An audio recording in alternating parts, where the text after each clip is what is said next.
Welcome dear students. आज analog circuits पे हम पीएसएम करने जा रहे हैं feedback amplifier and its types के ऊपर। After completing this PSM you will be able to explain the feedback amplifier, you will be able to compare positive and negative feedback amplifiers, you will be able to calculate the gain in the feedback amplifier.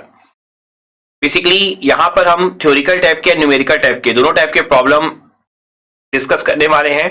जो theoretical type की problem होगी वो ज्यादा important है इस topic पे। Numerical type के आप basic numerical just formula base expect कर सकते हैं इस टॉपिक से, लेकिन थ्योरिकल टाइप की प्रॉब्लम ही ज्यादा पूछी जाती है। सो यहां पर हम जो प्रॉब्लम डिस्कस करेंगे वहां पर हमारा फोकस मेन थ्योरिकल टाइप की प्रॉब्लम पर ही रहेगा। सो चलिए प्रॉब्लम स्टार्ट करते हैं। सो फर्स्ट प्रॉब्लम है explain the role of feedback structure, how they are beneficial to the system, also discuss the gain using positive and negative feedback system, or define positive feedback and negative feedback, what is the relationship between AF and A in negative and positive feedback। basically AF आपका feedback gain हो गया और A आपका normal gain हो गया। और what do you understand by feedback in amplifiers, explain the terms feedback factor and open loop gain। तो अगर आप देखेंगे तो यहां पर आपको तीनों ही प्रॉब्लम में एक ही चीज पूछी हुई है, बट स्टेटमेंट जो है वो अलग अलग तरीके से रिप्रेजेंट की गई है। तो यहां पर आपको सबसे पहले ओपन लूप के बारे में 2 to 3 लाइंस में डिस्कस कर लेना है कि ओपन लूप क्या होता है, ओपन लूप में क्या क्या प्रॉब्लम्स होती हैं, ये सारी बातें आप डिस्कस कर लीजिए। स्पेशली आप ओपन लूप के ड्रॉबैक्स बता दीजिए। Open loop means basic amplifier, हम लोगों ने काफी डिटेल में डिस्कशन किया हुआ है ड्रॉबैक्स। तो अगर प्रॉब्लम में बहुत ज्यादा मार्क्स अलॉटेड नहीं है तो उतना डिटेल में आपको एक्सप्लेन करने की जरूरत नहीं है। उस केस पे जस्ट आप पॉइंट्स लिख सकते हैं कि क्या क्या ड्रॉबैक है।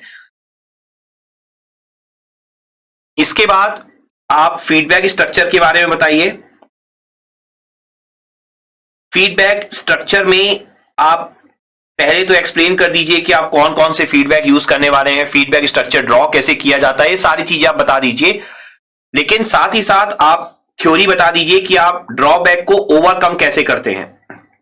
जो भी आपकी ड्रॉबैक्स थी उनको जो आप ओवरकम कर रहे हैं उसका एक्सप्लेनेशन जरूर दे दीजिए।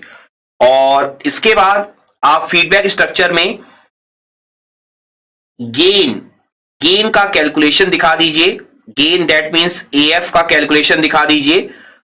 और जैसे आप AF का कैलकुलेशन दिखाएंगे ऑटोमेटिकली A और AF में आपका रिलेशनशिप आ जाएगा। उसके बाद जो आपने पॉजिटिव एंड नेगेटिव फीडबैक लिए हैं उनके बारे में आप डिटेल में डिस्कशन कर लीजिए। तो positive feedback and negative feedback कौन सा ज्यादा बेनिफिशियल है, हम कौन सा यूज करने वाले हैं, ये सारी थ्योरी आप वहां पर बता दीजिए।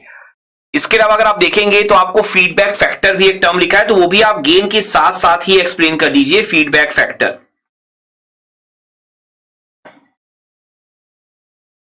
ठीक है, तो पॉजिटिव एंड नेगेटिव फीडबैक को जो आप एक्सप्लेन करेंगे तो वहां पर आपको जो मैंने LM में सिखाया है कि क्यों नेगेटिव फीडबैक बेनिफिशियल होता है in our analysis in case of amplifiers, तो वो डिस्कशन आप जरूर दिखाइएगा।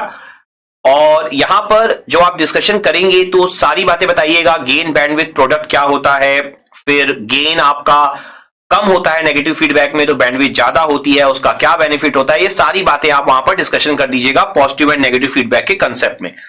तो अगर आप इतना यहां पर डिस्कशन करते हैं तो इससे आपको फिर बहुत अच्छे मार्क्स यहां पर मिल जाएंगे। नाउ जो नेक्स्ट प्रॉब्लम है differentiate between positive feedback and negative feedback. तो अगर देखेंगे तो लास्ट प्रॉब्लम का ही एक छोटा पार्ट है बस, तो इसको आप शॉर्ट टाइप की प्रॉब्लम में एक्सपेक्ट कर सकते हैं। तो यहां पर जब आप डिफरेंशिएट करने जाएंगे तो सबसे पहले आप सिंपल डिफरेंशिएट करने से पहले एक फीडबैक स्ट्रक्चर क्या होता है उसके बारे में 2 to 3 लाइंस में बता दीजिए। Feedback structure and its types means positive feedback and negative feedback. थोड़ा बहुत इसके बारे में बताने के बाद उसके बाद फिर आप यहां पर कंपैरिजन शुरू कर दीजिए। ठीक है, तो आप एक टेबल बना के सिंपली कंपेयर कर सकते हैं। एक तरफ आप ले लीजिएगा नेगेटिव फीडबैक जो हमारे लिए एम्पलीफायर वाले टॉपिक में बहुत ज्यादा इंपॉर्टेंट है, और एक तरफ आप ले लीजिएगा पॉजिटिव फीडबैक।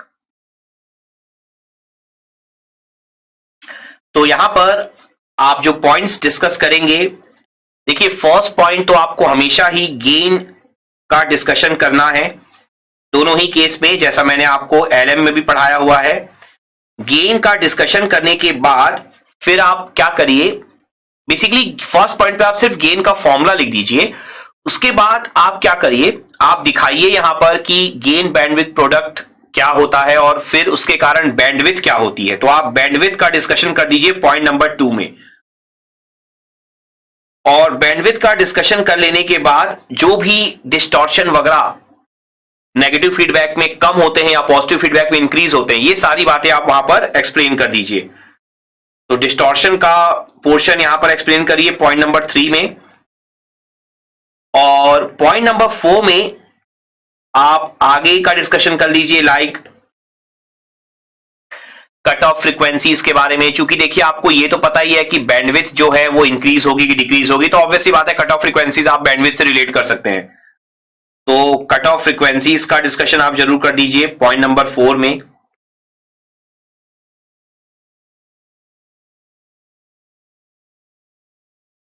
और इसके अलावा जो एग्जांपल है कि जो आपका नेगेटिव फीडबैक है वो एम्पलीफायर में यूज होता है, जो मैंने आपको एलएम में भी बताया है।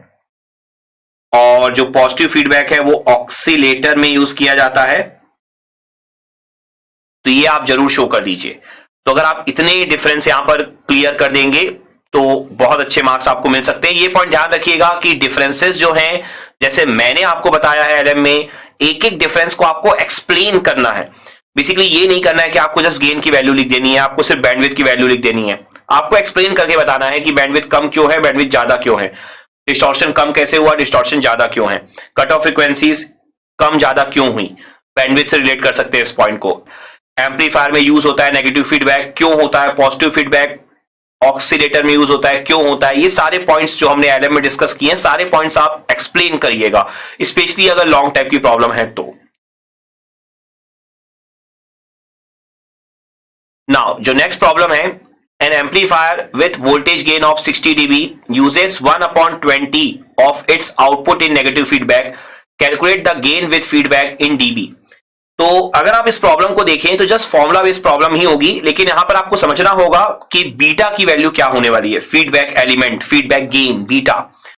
बीटा वाला पोर्शन अगर आपको याद हो तो हमने जो बीटा फीडबैक में लगाया था, बीटा का जो इनपुट था वो एक्चुअल में आउटपुट वोल्टेज था x0, और जो बीटा का आउटपुट था वो था आपका XF जो फीडबैक के बाद आ रहा था, और वही आपका फीडबैक एडर में जाके कनेक्ट हो गया था।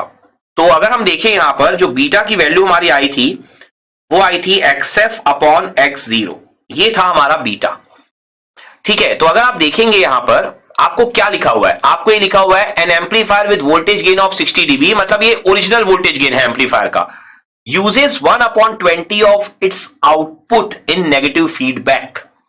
इसको अगर ध्यान से इस लाइन को पढ़ें, 1/20 of its output in negative feedback, that means XF is equal to 1/20 of X0, मतलब जो फीडबैक है वो 1/20 ऑफ आउटपुट है, ये आपको दिया हुआ है। इससे देखिए आप बड़े आराम से बीटा निकाल सकते थे XF/X0। तो XF/X0 की वैल्यू यहां पर कितनी आ गई आपकी, 1/20 आ गई, तो ये आपका बीटा आ गया। तो बेसिकली इनडायरेक्ट वे में आपको बीटा गिवन था। अब यहां पर बीटा निकाल लेने के बाद अगर आप देखेंगे ए वोल्टेज गेन जो ए है वो 60 dB गिवन है, लेकिन देखिए अगर आपको स्टार्ट में कैलकुलेशन करना है तो आपको यहां पर पहले dB को नॉर्मल फॉर्म में कन्वर्ट करना होगा, फिर वापस से dB भी निकालना है जो फाइनल आंसर आएगा उसका। तो अगर आप 60 dB को नॉर्मल फॉर्म में कन्वर्ट करना चाहते हैं तो अगर A इन dB है तो basically 20 log 10 A is equal to 60 है। ठीक है, अगर आप A को नॉर्मल फॉर्म में निकालना चाहते हैं, यहां पर A किसमें दिया हुआ है, आपको इन dB दिया हुआ है, तो 20 log 10 A इक्वल टू 60 है, तो log 10 A की वैल्यू कितनी हो जाएगी आपकी, ये हो जाएगी आपकी 3। क्लियर है अच्छे से। dB निकालना हमने देखा हुआ है बहुत बार कि जब भी आपको dB निकालना होता है किसी का तो आप क्या लेते हैं, वोल्टेज या करंट के केस में 20 log 10 लेते हैं आप। तो आपको इसका अपोजिट करना है। अब आपको डीबी में दिया है, उसको आपको ए की वैल्यू निकालनी है विथआउट डीबी।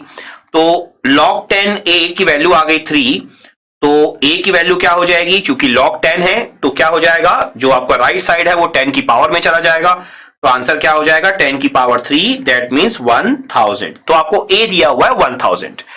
तो यहां से आपको देखिए क्वेश्चन क्या बोला है, calculate the gain with feedback in dB.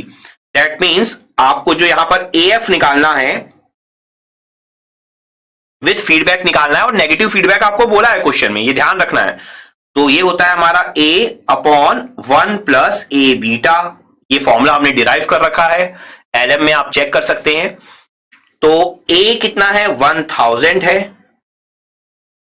फिर 1 प्लस ए बीटा, तो 1 प्लस 1000, बीटा देखिए हमने कैलकुलेट किया 1/20, तो डिवाइड बाय 20 कर देंगे आप, ठीक है। तो ये कितना हो जाएगा 1000, 1 प्लस ये आपका कितना हो जाएगा 1000/20, ये हो जाएगा आपका 50। तो यहां पर आंसर आ जाएगा 1000 डिवाइडेड बाय 51। तो ये आपका आंसर आ जाएगा AF का।